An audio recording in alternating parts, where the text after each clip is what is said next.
Shalom, all to y'all. Bashim Yon Shabbat, Shimon Kakudai, still honors to the elders and apostles of the great millstone.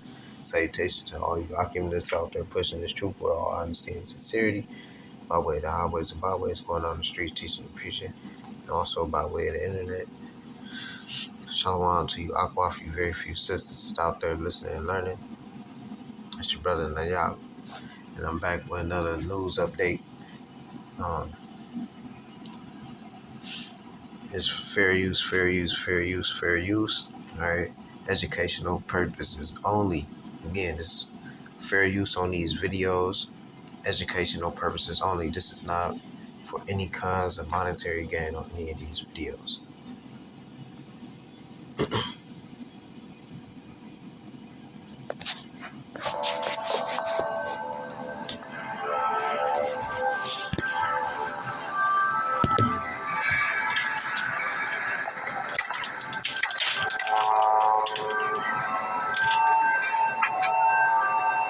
مسألة التنقلات هذه والله أقول لك بكل صراحة، والله الموت ولا التنقلات، والله أنا أطلب الموت، لأني أنا زلمة مسن، لا أتحمل العطش، لا أتحمل المرارة، المشي على الأقدام، حمل عتادي، حمل فراشي، حمل أمتعتي، يعني كل هذا معاناة.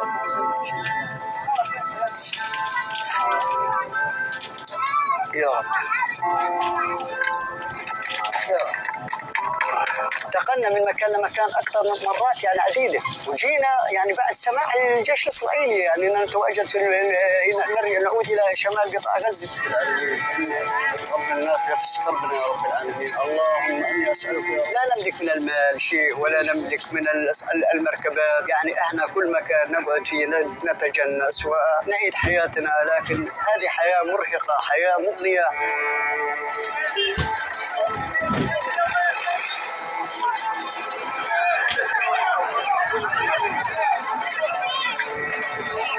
يعني غزة لا تحتمل اجتياحات ولا تحتمل، احنا كنا محصورين في منطقة يعني صغيرة في مدينة غزة، يعني أي طلق يعني ينضرب على مجموع خيمنا هذه يمكن يخترق 10، لأنه لا تحمينا أسوار ولا تحمينا حيطان ولا تحمينا.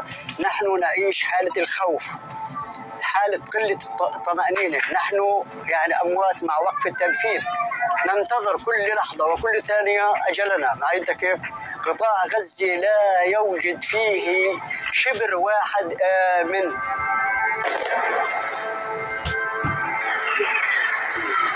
أملنا في وجه الله أن ننتهي، وهذا القرار لا يتنفذ، ونصحوا على أخبار يعني إنه تم اتفاق، مهما كان يوقف نزيف الحرب.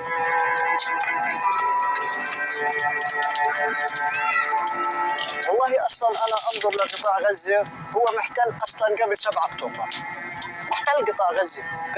غزة لا تملك جو ولا تملك بحر ولا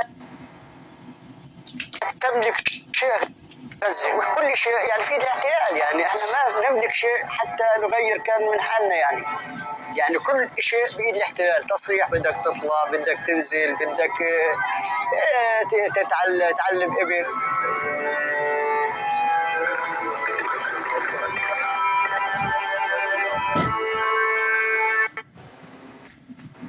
In 2025, it is important to grab onto anything that could legitimately be described as good news, especially when the good news is about the news. 2 weeks ago, more than 30 communities across the West and Midwest learned that they were losing their local newspapers. That's because their shared owner, a publishing corporation that once touted itself as the voice of small-town America, abruptly shut down, citing financial problems. Overnight, hundreds of journalists lost their jobs, and the majority of those small towns, they lost their primary, if not their only source of news. Unfortunately, this is an increasingly common occurrence. Roughly 2.5 newspapers disappear each week, transforming small towns across this country into news deserts. But today, we have some good news to report. 12 of those newspapers across Wyoming and South Dakota have officially been saved. 2 new buyers stepped up to purchase them. They are set to start publishing again. One of the new buyers said she stepped in because, quote, "We believe in the importance of a newspaper in a community. We know that in communities without newspapers, that civic engagement goes down. And importantly, that civic engagement also played a crucial role in saving some of the papers. An editor of one of the revived papers specifically credited their significant readership as the reason buyers were able to see enough of an ongoing profitability to purchase them. It's a powerful reminder. Anyone can play a role. Evacuation orders are in place as a dangerous wildfire burns throughout Napa County, California. As of Saturday, this fast-moving picket fire has burned more than 6,000 acres, only 11% contained. More than 200 firefighters are working to contain those flames. The cause of the fire is under investigation. Why doesn't your government allow journalists in? That's a great question. I'm not a war strategist, but what I would say is that I think that the war, the way that we prosecute the war, would be very different if we knew that there were journalists there being taken by Hamas as human shields. It would change everything, and that's the reason. It's the first I know conflict the journalists, in the history of the world where journalists haven't been allowed in. I'm sure that that's not the case. No, it is the case. Everything.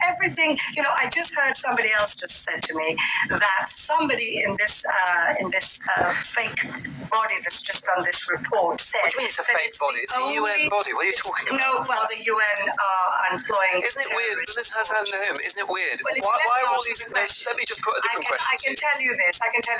Somebody just quoted from that report saying that this has been the only famine in the Middle East. Well, these people obviously don't get out much because right now in Yemen there's a huge famine with people actually dying of starvation. That's the same in Sudan. Ms. Sandhim, why is it that all of these people, the UN, Save the Children, the Norwegian Refugee Council, Christian Aid, humanitarian organisation after humanitarian organisation, international, what have they all got it in for Israel? Why would they all be lying about you? Because they're all getting their numbers from the same source. Right. So they're all wrong and your government is right. No, it's not that they're all wrong. It's that the source for their numbers are coming from the Hamas propaganda. Well, Save the Children, which is operating in Gaza, it's got clinics in Gaza, have found that in the first 2 weeks of August, 61% of pregnant women and new mothers screened at their clinics have been found to be malnourished. Are they wrong?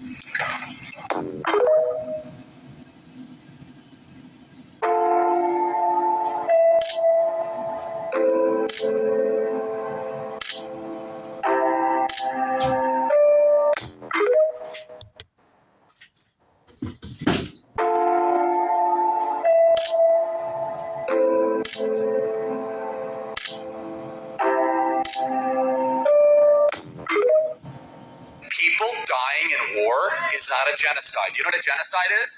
Is a deliberate, systematic, attempted elimination. Zionist project to eliminate Muslim people. So now we're going. That is a genocide. Hold on a second. We're going to now take you at your own words. If it was a genocide, why doesn't Israel just drop a nuclear bomb on Rafah?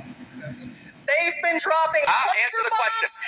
Why don't they just end it? If they wanted all the Arab Muslims dead, because they're fighting a humane war and dropping leaflets beforehand, because they don't want them all dead.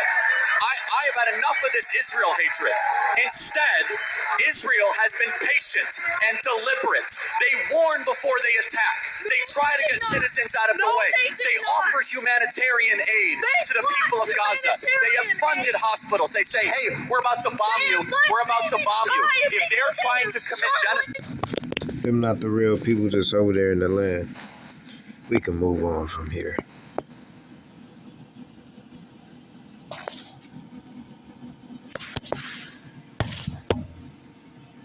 Well, breaking fuck the news. The U.S., Russia, and North Korea all joined forces at the United Nations against the EU.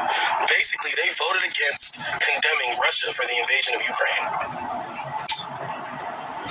We voted with North Korea and Russia. Odd times we live in, everybody. Welcome to the shit show. All right, so look, let me me tell you the truth that don't nobody want to say out loud. American citizens are being priced out of existence. And more people have stopped paying bills than they want to admit. Now, I'm not talking about just a few people slipping through the cracks. I'm saying that the cracks have widened so big that whole communities are slipping through them. And this isn't about laziness. This is not a problem of bad budgeting. Well, sometimes it's bad budgeting, but you get what I'm saying. The problem is beyond budgeting. What it's really about is an economy that has been stretched past its breaking point. The cost of survival has been raised higher than human beings can reach. Think about your own life. You go to work, you get paid, rent takes the whole check before you get your next breath out. Just instantly, boom, gone. You walk into the grocery store with money in your pocket, and then you walk out the grocery store with 2 little ass bags that barely last a week, maybe a couple days if you're lucky. You stand at the gas pump and you watch the numbers spin and rise faster than your paycheck ever will. You go to the mailbox and it's nothing but more demand, more bills, more weight you can't carry. And this cycle repeats itself. Hey, you know what? This is what it is, man. You know? This is what it is, man. More and more people. It's going to keep on falling. We come into the times of Jacob's trouble. Basically in the beginning stages, already at the door. Already entering into. Day after day, month after month, year after year. And people are tired. Not just physically tired. People are burned out. We are, after all, living in a global burnout crisis. People are drained in the body. People are drained in the mind. People are drained in the soul. For years, they just told us to push harder, to rise and grind, to believe in our potential. But they never once acknowledged our limits. They never once acknowledged that human beings are not machines. They ignored the exhaustion. They ignored the collapse. They ignored the fact that we are working harder than ever in an economy that gives us less and less in return. And we've tried everything. Payday loans, side hustles, payment plans, extensions, rearranging due dates, running up them credit cards, borrowing from family, selling time, selling energy, selling our peace of mind. Every door has been knocked on. Every option has been exhausted. And no matter what you try, it's never enough. Because there isn't enough. Because the system was never built so that you can win. The system was designed for us to fail. And this is what it means to be priced out of existence. To give everything you have and still not be able to cover the basics. To work yourself to the bone. And I'm gonna say this for later. But I'm gonna move on, man. But you already see how it is. This past weekend, Trump has reshaped the world. While the media was silent, Trump was making history. For starters, he brokered a ceasefire between India and Pakistan, brokered an in-person meeting between Ukraine and Russia. Then he announced the long-awaited trade agreement between the U.S. and China. He signed an executive order to slash prices on prescription drugs by up to 80%.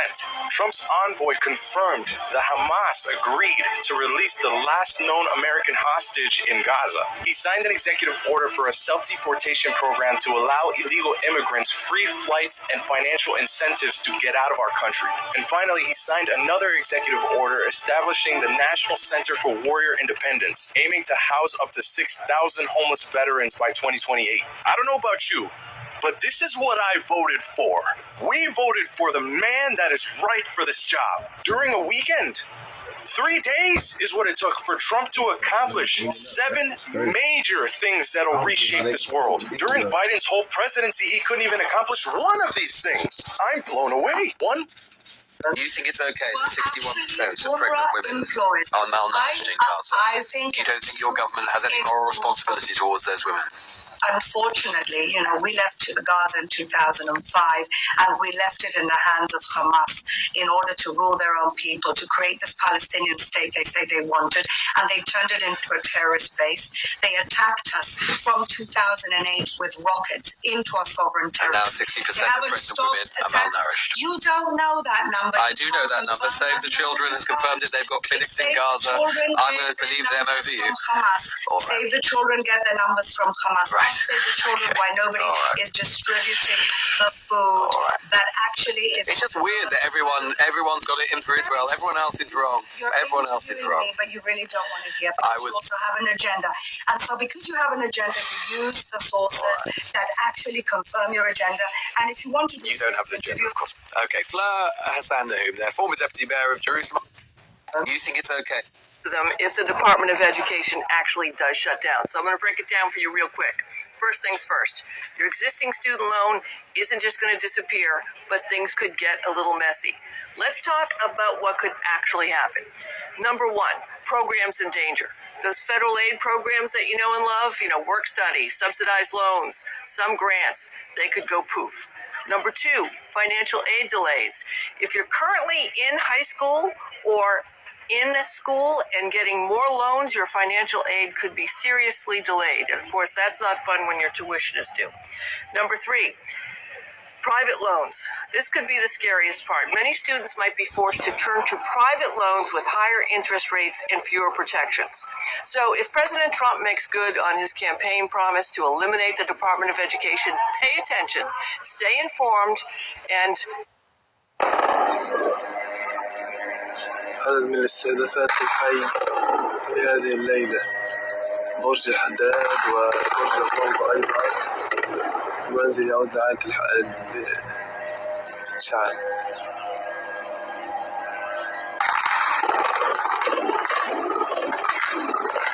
إذا انحلت المكان بعد الاستهداف ونجت بعض الأهالي في عجوبة.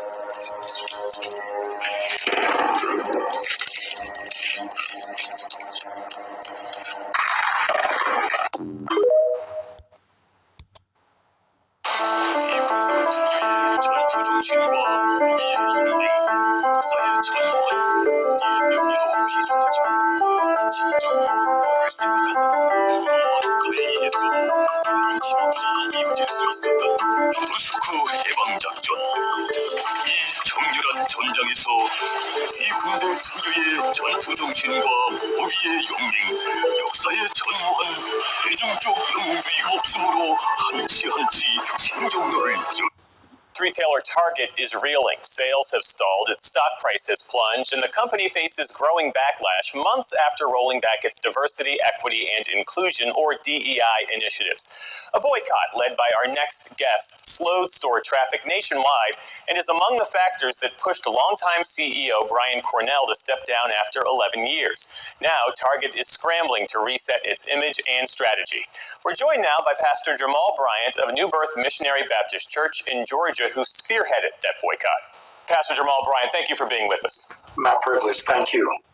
Before we get your reaction to the change in leadership at Target, I do want to ask, why focus on Target when a number of retailers and corporations from Walmart to McDonald's have rolled back their DEI initiatives? Why single out Target when this appears to be a broader corporate retreat? After the inauguration of President Trump, 23 corporations backtracked away from diversity, equity, and inclusion. And we thought it prudent to just go after one at a time. The African-American community spends upwards of $12 million a day at Target. And so we thought that the one that was the most trafficked should be the focus of our media attention. Do you see the stepping down of Target's longtime CEO as a direct result of your campaign? And what do you expect from the company's new leadership? The reality is it's not stepping down, it's stepping aside. He's being replaced by the COO, and he has now moved upwards as the chair of the board. So it's really rewarding of bad behavior. We're really disappointed, but we hoped and we are hopeful that there'll be a change of perspective when it comes to DEI for the company. It's striking that Target hasn't reinstated its DEI program, even as it struggles with declining sales, sluggish foot traffic. What does that tell you about the current climate and how corporations are valuing diversity today when faced with the political pressure? I think that diversity is in as much danger as democracy is. The president of Target, as well as Walmart and Amazon, met with the president back in February. And I think that they have held on to his admonishment more than what the consumers are clamoring to say. And so I think it's unfortunate that it has to go this far and this long. I reached out to Target ahead of this conversation, and while the outgoing CEO wasn't made available, the company pointed us to his recent op-ed where he highlights Target's $2 billion investment in Black-owned businesses, more than doubling the number of Black-owned brands on its shelves, supporting more than 500 entrepreneurs, completing a $100 million investment in Black-led community organizations. Why do you see those efforts as insufficient? I think it's insufficient because they produce no receipts. $2 billion, and yet they have not been forthcoming as to what entities were the recipients of it. We asked them to lay out where did they make the investment. They said because of privacy, they couldn't release it. We'd love to put a ribbon on it. But if Black companies or Black banks were the recipients, they will be clamoring to announce it. And yet we're in silence of the lambs. Nobody. Palestinian journalists right now are crying. If I show you my colleagues that are sitting between the reporting and between their live shifts, they're trying to hold their tears. They're trying to find the words to describe what's going on. Our colleagues were killed live on air, and there's no way there are any words to describe what's happening. Every single day we're mourning people. We're still grieving Anas and Muhammad, and we're still trying to stand up and getting our strength to continue reporting and to continue their journey. To the American people watching, this is what calling out a failed system looks like. Again, I was walking peacefully down this block, and I was accosted by 20, no less than 20 MPD, FBI, ATF agents and officers. I am not crazy. I am totally sane. I have complied with all of these officers' requests, and 30 minutes after being detained, I remain detained and not freely able to go. I do not know what charges. I do not know why I'm being detained. I was given no information. No officers are offering me any type of credence, no type of respite, nothing. Simply stand here, you nigger, and be handcuffed while we wait to find magazines that do not exist, or we will find one for you. I assume that is the case.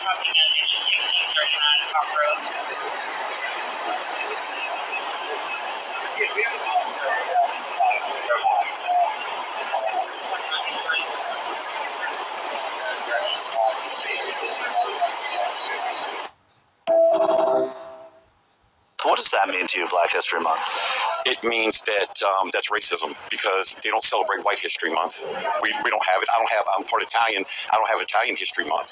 So what I think it's doing is perpetuating what this divide is in our nation, quite honestly, because I don't feel like that should be highlighted. I don't think that they should be pushing their agenda on myself because I'm a straight male, I have a wife, and I have children. I don't think that I should have to be bombarded. What the fuck do you, being straight, now since he said it, that motherfucker's hey, I was about to say it, but that motherfucker's a sodomite, man. Just because he said that shit just pissed me off. The fuck that has to do with your sexuality? Highlighted. I don't think that they should be pushing their agenda on myself. Nobody's pushing anything. Because I'm a straight male, I have a wife, and I have children.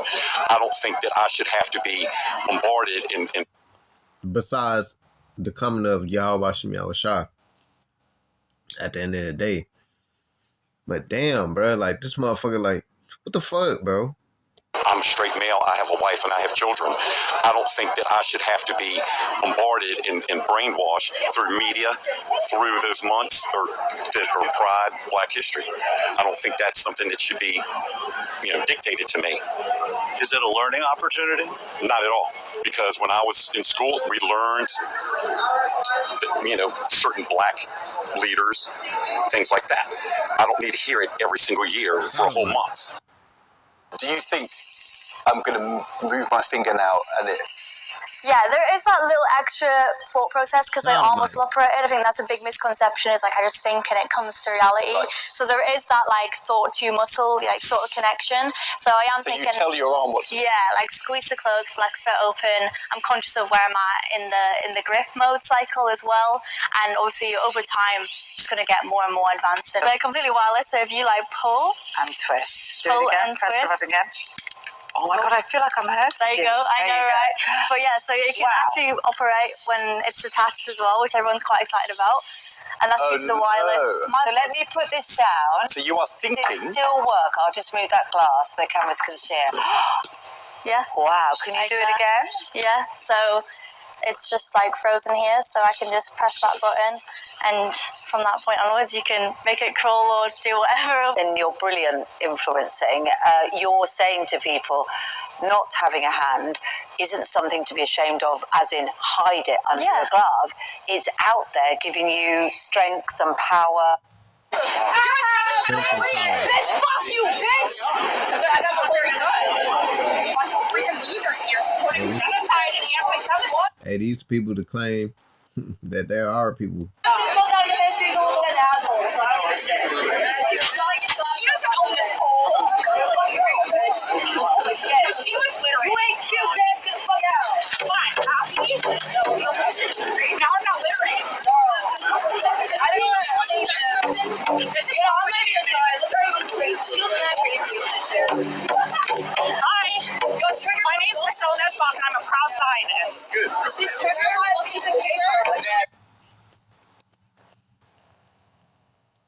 That's the real nigga.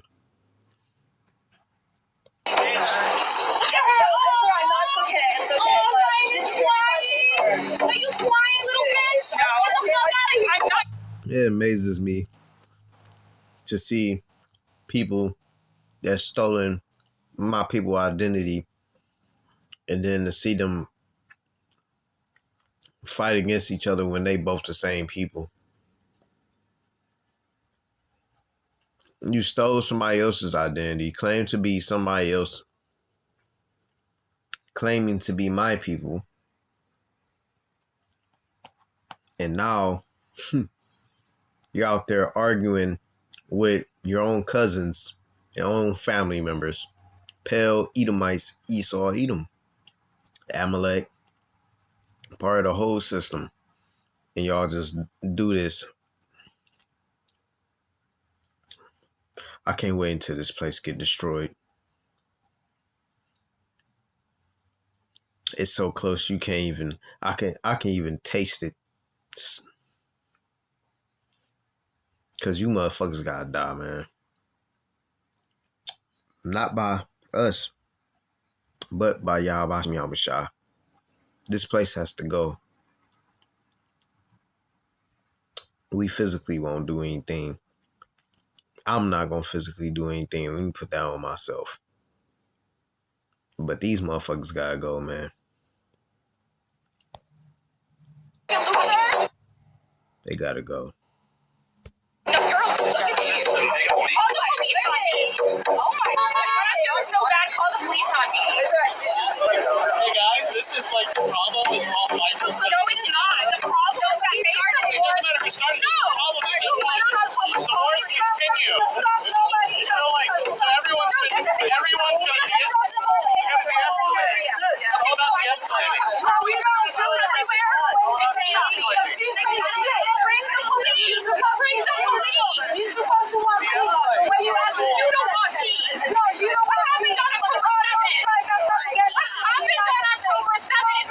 Say it. Say what? What happened October 7th, 2023 in Israel?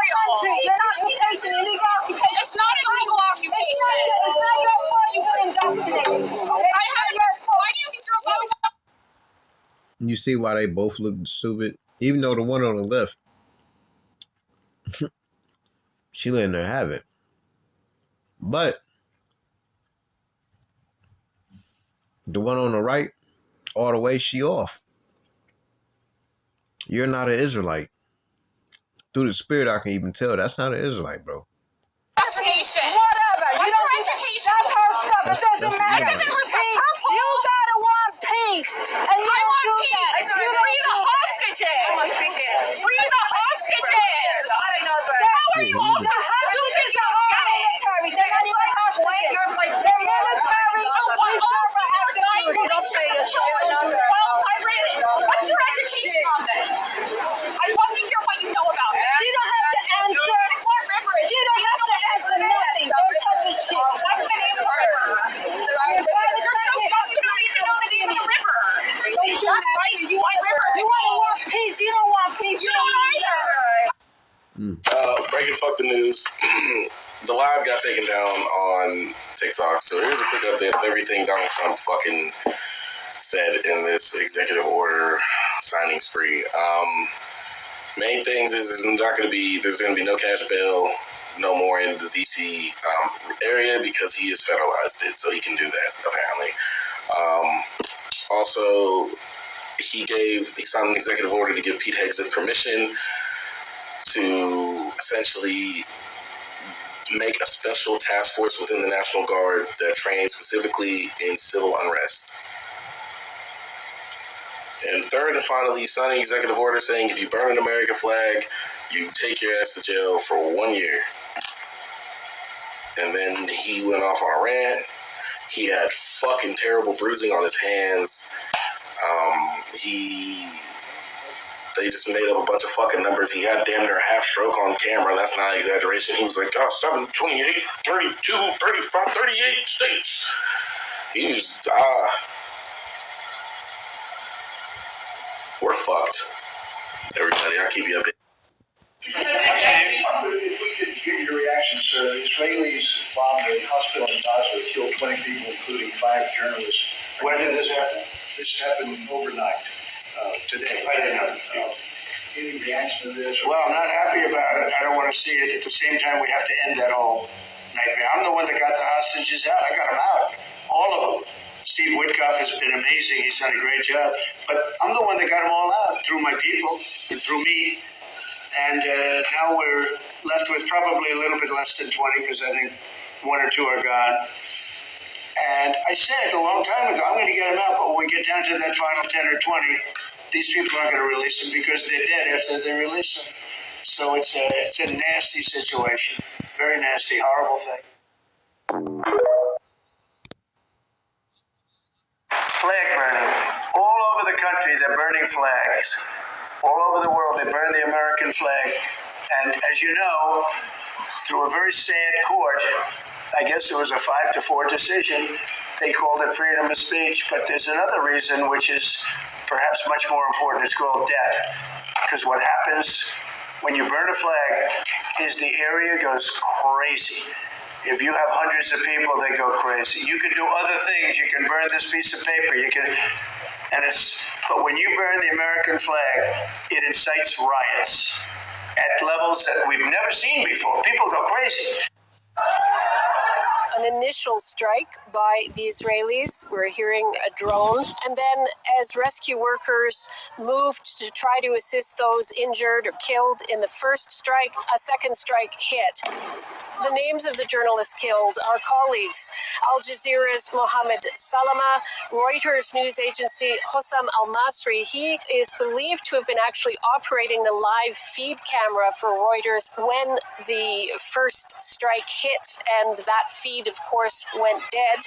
Another journalist, a freelancer named Moaz Abu Taha. We're not sure that he works for NBC. He might also work for Reuters, but these are all freelance journalists who have worked and established relationships with these major news agencies. And the fourth journalist worked for Associated Press. Her name is Mariam Daga. Associated Press put out a statement saying they were shocked and saddened to learn of her death. She was a visual journalist. They said she has worked for the Associated Press since the start of the war. She was at Al Nasser Hospital to report on children suffering from severe malnutrition. On Friday, the UN's Hunger Watch dog confirmed famine in Gaza City and other parts near Gaza City of the Strip. So she was covering the children being treated for malnutrition at the hospital. The deaths of these journalists brings the number of journalists killed in the Gaza Strip to over 200. And that's only going to add to the allegations by the various global and local news organizations involved in the protection of journalists to say that journalists are being deliberately targeted in the Gaza Strip.